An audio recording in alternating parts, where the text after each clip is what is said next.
The topic we are covering today is investing in the 30s. Well, the 30s are a time of hope and big dreams. However, they are also a very confusing decade. They are confusing because you are getting pulled in a lot of different directions. You need to build your financial knowledge, you may need to pay off debt, and you also have a lot of goals. With so many priorities, how do you prioritize? So let's start with the basics first. Before investing, we need to create an emergency fund for essential expenses. This fund will be very useful if you face an unexpected emergency like a job loss. You must also make sure to pay off any personal debts like credit card loans, which are very high interest rates. You must next work out your cash flows. Do not put money in markets for short-term goals. For short-term goals, you can look at safe avenues like fixed deposits and liquid mutual funds. If your goals are beyond a year, you can also look at corporate bonds and Government of India securities. Next, you need to understand some of the fundamentals of personal finance and investing. The most important concept is the power of compounding. This concept demonstrates how small changes in investing variables can make a big difference in the corpus created. As an example, assume that a couple saves for 40 years instead of 30, generates 12% returns on their capital instead of 9%, and saves 30% of their salary versus 20%. While these differences appear small, of the order of roughly 30 to 40% of additional resources, they can create a huge impact. How huge, you ask? So, the difference between 1 lakh rupees invested for 30 years at 9% generates 13 lakhs. But the same amount invested for 40 years at 12% generates 93 lakhs. What this tells us is that time multiplies small changes in savings and returns to create humongous differences in outcomes. To benefit from the power of compounding, an investor just needs to do two things. The first is budgeting, which will increase the amount invested, and the second is to improve their financial knowledge and temperament as well. Both these will improve their returns. Budgeting is the monitoring of your expenses with a view to identify those expenses which don't affect your lifestyle but which definitely affect your savings. For a family which is spending 90% of its income, reducing just 10% of the expenses can double their savings as well as the investment corpus. SIPs are a very good way to inculcate the saving discipline. By investing before you spend, you ensure that your discipline of regular savings is maintained. Like small water droplets fill a big ocean, small sips can achieve big goals. Take an example. Say you have a goal which is 30 years away and its cost is 50 lakhs. Now, if you can invest a small amount every month and earn an average return of 12%, how much do you think you will need to invest monthly? You will be quite surprised at the answer. It is only 1800 rupees per month. That's less than the cost of an evening out, and that would achieve a goal of 50 lakhs after 30 years. You will be wondering, well, the basics of finance are good to hear, but how do I earn these returns? Well, like many things in life, investing is simple but not easy. You need to follow a few important principles. Principles like asset allocation and how to select the right mutual fund can get those moderate to high returns for you. While investors spend all the effort in chasing the best investments, few are aware that over 2/3 of all investment returns come from allocating money to the right asset classes. To choose the right asset mix, an investor should first understand themselves very well. More specifically, their risk tolerance, their time horizon, and the income needs from the portfolio. Risk tolerance is an understanding of how much risk an investor is comfortable with. For instance, an investor who is more conservative would be uncomfortable with high equity allocations, and if he was to increase his equity allocations, he may find that he would sell these stocks at the bottom of the cycle. An investor's time horizon is an equally important aspect, as investors with short time horizons cannot invest high proportions in volatile growth assets like equity. This is because the short-term price movements in such assets cannot be relied upon. As a result, the investor may be forced to sell out at lower valuations. The combination of these two aspects, viz., the risk tolerance and the time horizon, should inform the investor's natural stance towards growth assets like equity. Investors with a higher risk tolerance and a longer time horizon can afford to be more aggressive and have higher allocation to growth assets. Investors with a lower risk tolerance and a shorter time horizon, on the other hand, will need to be conservative and will naturally have a lower allocation to such assets.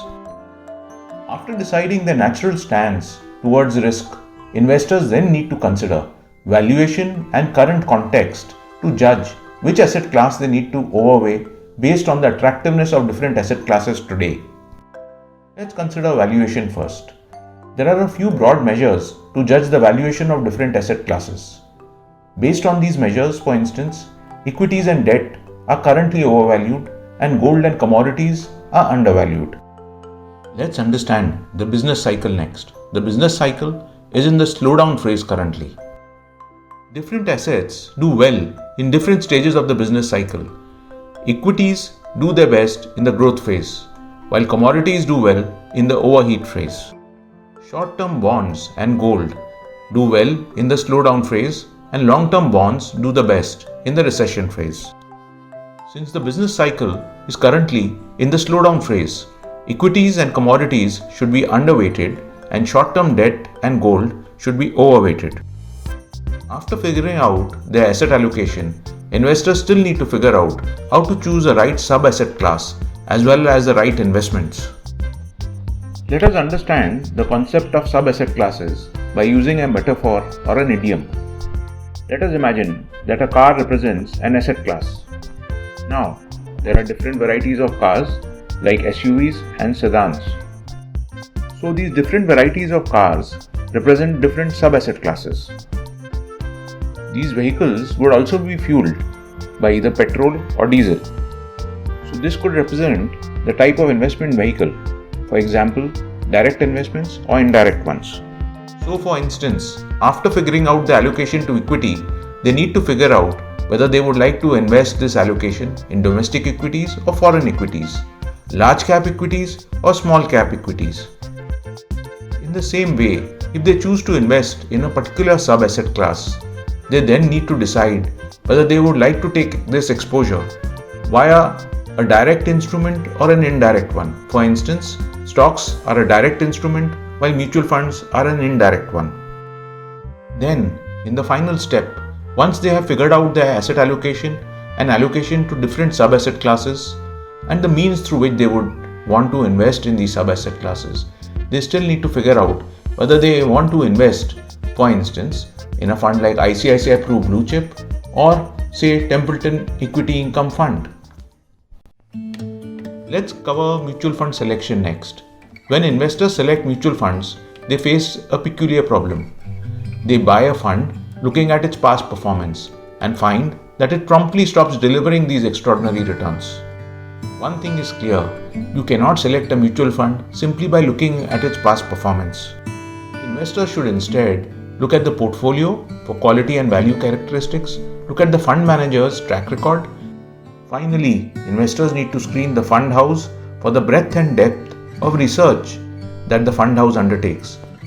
And they should select a fund that performs well on all three parameters. Next up, you must consider your important goals. In your 30s, the most important goal you must plan for is your child's education.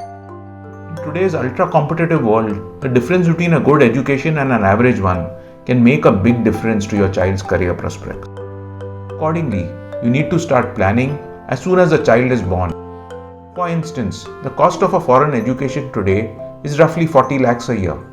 So a 2-year postgraduate degree can set you back by 80 lakhs, while a 4-year undergraduate degree will cost approximately 1.5 crores. Even if you start saving as soon as the child is born, the cost of funding an undergraduate degree will be 52,000 per month for 18 years. This is under the assumption that your investments yield 12% and you are able to increase your investments by 8% every year. Similarly, the funding cost for the postgraduate degree will work out to approximately 21,000 per month. This would be for a period of 22 years. Next, you need to start planning for retirement. Though retirement may be further away than the children's education, it is nevertheless important to to start saving some small amount, as it is by far the most important goal you may have. For instance, if your expenses are 30,000 per month at age 30, you may need 5 crores by the time you retire at age 60. However, it is more manageable than it sounds, especially in your 30s, as you have time on your side. As an example, if you start investing 15,000 per month in good quality equity schemes, then you will most likely have 5 crores by the age of 60 when you retire. After taking care of retirement and children's education, you will probably want to buy a house. You can avail a home loan, but you will still need to put up 20% upfront. While you can arrange part of the funds through your accumulated savings in the Employees Provident Fund or the Public Provident Fund, it is not advisable to do so. This is because while it is tempting to withdraw money from retirement accounts, this can lead to deficits in your retirement corpus. You may need to question the belief that buying your own home right away is always in your best interests. You may be better off waiting, as the last decade has shown home price appreciation has been in the low single digits. This is even before factoring in the 3 costs of maintenance, insurance, and interest on the home loan. So, it is quite possible that you can enjoy higher returns in your retirement accounts than you do on your house. A financial calculator can help you decide whether you should buy or rent your house. You can also go through our video on the same topic. As a rule of thumb, you should have saved up 4 times your annual income or 6 times your expenses by the time you are 40.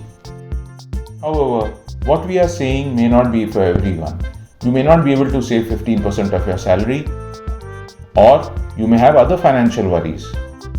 You can look at all of this as a framework rather than a rigid set of rules. With that, we complete our topic of investing in the 30s.